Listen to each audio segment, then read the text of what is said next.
السلام عليكم، كي دايرين؟ لاباس عليكم؟ ان شاء الله دائما تكونوا بخير وعلى خير. اليوم ان شاء الله كفكره للعشاء غندير لكم هذه الفكره الرائعه الزوينه اللي كتجي رائعه وزوينه بعد ما كيكون بعض المرات بقى لنا الخبز ما نعرفوش ما نديرو به. فكفكره كتجي رائعه كنحتاجوا الخبز اولا تشريوه. صافي كنديروا 3 البيضات وكنديروا كوب صغير ديال الحليب، كنزيد عليه هنايا الملحه وكنزيد شويه ديال الحرور، ولا كانوا اطفال ديروا شويه الابزار فقط باش نسمو. صافي كنطحنوا هاد المقادير كنكبوه في المقله خصها ضروري تكون ما كتلصقش لاننا خصنا نقلبوا من بعد هاد الشيء. صافي غادي ناخذوها ونديروها فوق على نار مهيله حتى كتجمع لينا على هذا الشكل اللي كتشوفوا.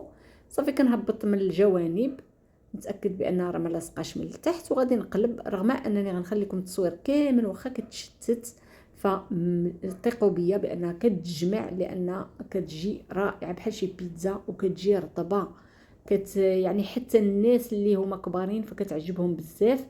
صافي كندير هنايا الموزاريلا ونديروا عليها الطون وديروا الخضر اللي كتعجبكم. انا درتي شويه فلفله باش تنسم ليا اولا تقدروا شويه البصله.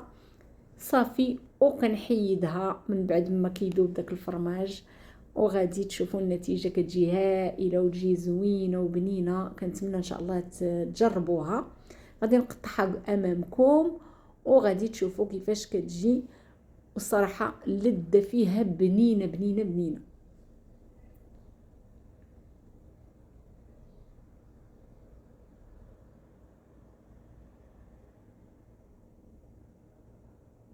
صافي قطعتها قدامكم غادي تشوفوا كتجي بنينه. فقط الا كان الخبز شويه قاسح فحاولوا ما امكن تزيدوا شويه الحليب باش تشرب وتشرب، راكم نتوما عارفين.